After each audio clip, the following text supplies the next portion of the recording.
कहानी है सिर्फ नाम की शादी। 4 साल बाद मैं हैदराबाद आ रही थी। मेरे घर में, मेरा अपना घर, जो सिर्फ मेरा था। बचपन से घर की इकलौती संतान होने के कारण माँ बाबा ने कभी मुझे किसी चीज़ की कमी महसूस होने नहीं दी। और ना ही मेरे ऊपर कोई हक जताने वाला रहा है। मैडम, आपकी गली आ गई। ऑटो वाले का आवाज़ सुनकर मैं वर्तमान में वापस आई। मैं तो मानो अपने बचपन की बातें याद करके खो ही गई थी। मैंने उसे पैसे दिए और वो चला गया। मेरे बाबा, मेरी शादी को 5 ही महीने हुए थे जब बाबा चल बसे। तब से मेरी माँ अकेली रहती है। जैसे कि मैंने आपको बताया, एक ही संतान होने के कारण मैं बहुत लाड प्यार से बड़ी हूँ, पर बात यहीं खत्म नहीं होती। बाबा ने मुझे एक बेटी नहीं बल्कि हमेशा अपने बेटे की तरह रखा है।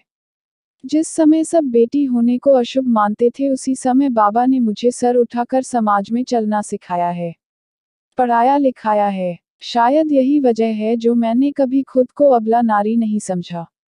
मैंने डोर बेल बजाया। माँ ने दरवाजा खोला। माँ ने मुझे गले से लगा लिया। मानो इस वक्त के लिए ही मैं लंदन शहर के अमीरी को छोड़कर मेरे छोटे से इस शहर में आ गई हूँ, जहाँ अपनापन ना हो, अपनों के लिए किसी को समय ना हो, वहाँ रहने का कोई मतलब ही नहीं बनता।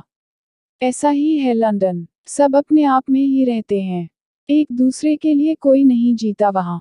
माँ, अपना शहर कितना बदल गया इन 4 सालों में। माँ बस मुझसे मेरे बारे में और रितेश के बारे में पूछे ही जा रही थी।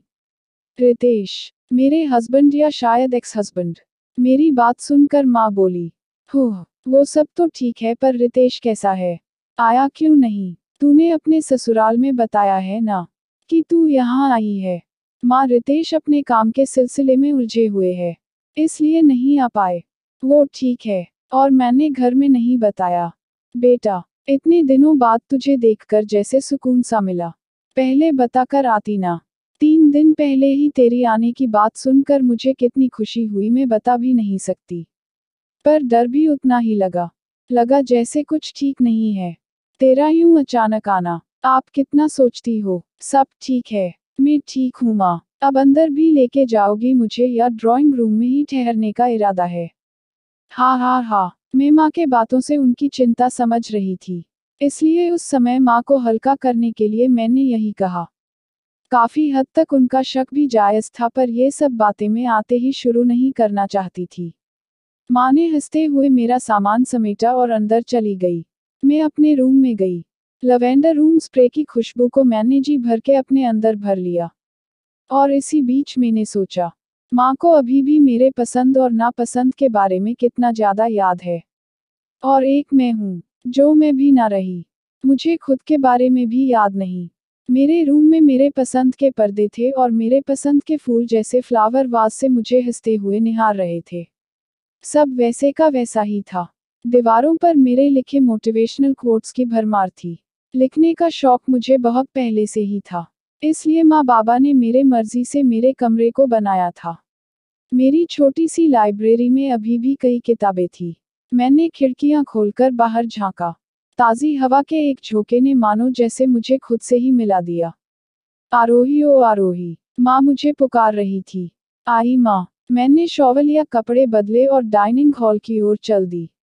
लंच कर लें, तुझे भूख लगी होगी। मैंने प्लेट में देखा, सब मेरी पसंद की बनी है।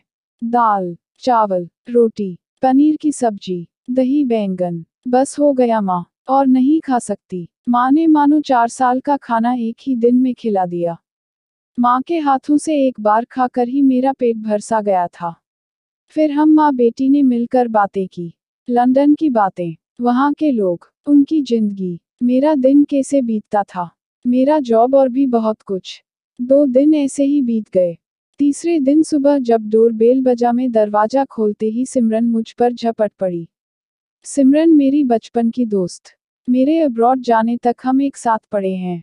बात भी हुआ करती थी हमारी रोज। मैंने उसे नौकरी के लिए भी बताया था। आंटी ने बताया मुझे कि तू आई है। क्यों, अंग्रेजन विदेश अच्छा नहीं लगा तुझे? या भाग कर आ गई है बहाना बनाकर? सिमरन की बात पर माँ और मैं हंस पड़े। सिमरन की आदत है हंसी ठिठोली करने की। अंदर चलिए ना मैडम, या चाय नाश्ता यही दरवाजे पर लगाऊं? मैंने भी उसके तरीके से उससे बात किया। हंस हंस कर सिमरन अंदर आई। माँ के किचन में जाते ही मैं उसे अपने कमरे में ले आई।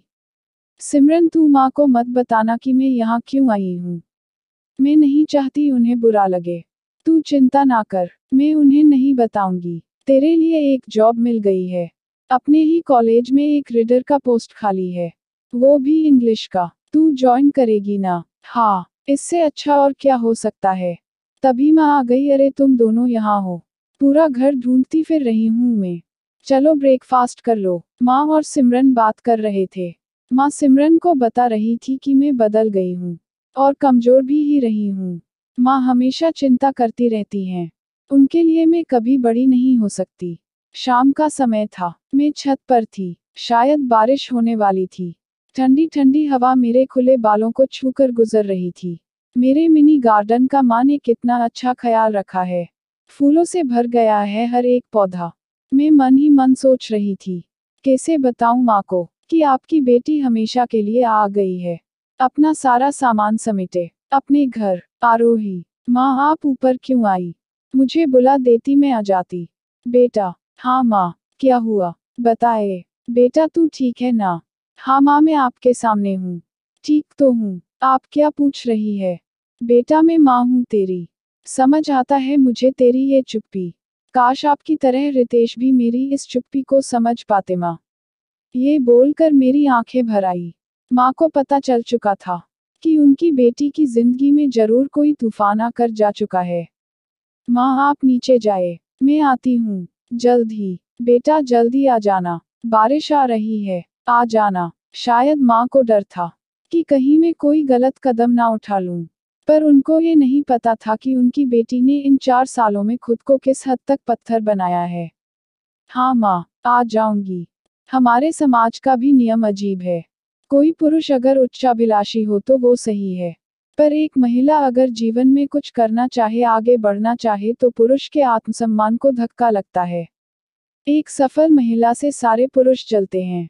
पता नहीं क्यों पुरुष को हमारे देश में इतना आगे देखा जाता है, जबकि एक नारी भी उतनी आगे जा सकती है।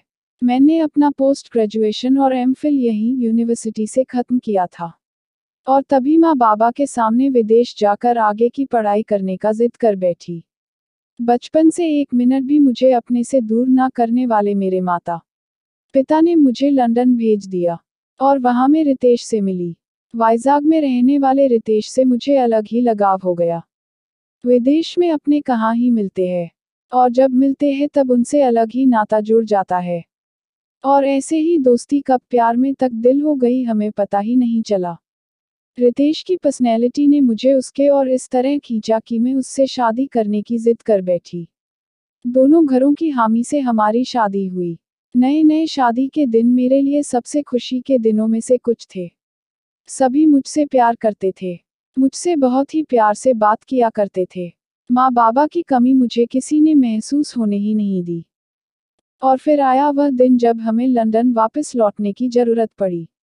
एयरपोर्ट में जब रितेश ने मेरे लिए 2 किताबें खरीद कर मुझे थमा दी, तब मैंने मेरी सास को पहली बार रितेश को कहते हुए सुना, हम बेटा, बन जा जोरू का गुलाम, वो भी अभी से। और फिर रितेश मेरे हाथों से वो किताबें छीनकर दुकान में लौटा आए। मेरे दिल को इस बात से काफी ठेस पहुंचा, पर माँ की कहीं बात याद आई। सहना सीखना होगा, छोटी बातों से बुरा नहीं माना करते। फिर हम लंदन चले आए, पर मैं इस बात को कभी भुला नहीं पाई। पहले कुछ महीने आराम से गुजर गए। मैंने और रितेश दोनों ने अपनी अपनी जॉब ज्वाइन कर ली थी। हम खुश थे, पर यह खुशी ज्यादा दिन तक ठहरी नहीं। आरोही, माँ की आवाज सुन मैं नीचे भागी। रितेश का फोन आया है। ले, हेलो, दूसरी ओर से आवाज आई। हाँ आरोही, मैंने डाइवोर्स पेपर्स रेडी कर लिए हैं, तुम्हें भेज दूंगा। हाँ, मैंने बिना किसी प्रश्न कहा। तुमने घर में बताया? नहीं, पर मैं बता दूंगी माँ को आज ही। तुम चिंता मत करो माँ, मुझे अपने डिसीजन लेने से नहीं रोकने वाली हैं। मैंने कहा, मुझे किसी की चिंता नहीं है, मुझे तो खुशी है। तुमसे जान छूटेगी, रितेश ने बड़ी कठोरता से कहा। तुमने अपने घर में बोला। मैं पूछना नहीं चाहती थी, पर मुझसे रहा नहीं गया। तुम्हें क्या लगा सिर्फ तुम्हारी माँ ने तुम्हें अपने डिसीजन लेने की आज़ादी दे रखी है? देखो रितेश, मैं तुमसे झगड़ा नहीं करना चाहती। बस हुआ फोन रख रही हूँ। मैंने फोन काट दिया। पीछे मुड़ी तो माँ खड़ी थी।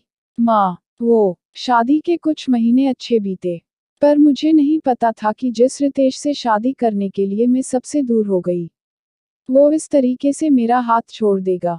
कुछ दिनों बाद वो मुझसे दूर होने लगा। उसके अजीब बर्ताव से मैं पल पल टूट रही थी। और एक दिन उसने सारी हदें ही पार कर दी। वो किसी दूसरी लड़की को घर ले आया। जब हमारी इस बात को लेकर झगड़ा हुआ तो वो बोलने लगा कि ये तुम्हारा देश नहीं है, ये विदेश है, यहाँ ये सब चलता है। माँ तू ही बता, मैं घर भी संभालूं, जॉब भी करूं, और मेरे होते हुए वो किसी और के साथ रात बिताए, इस बात को कैसे सह पाती मैं।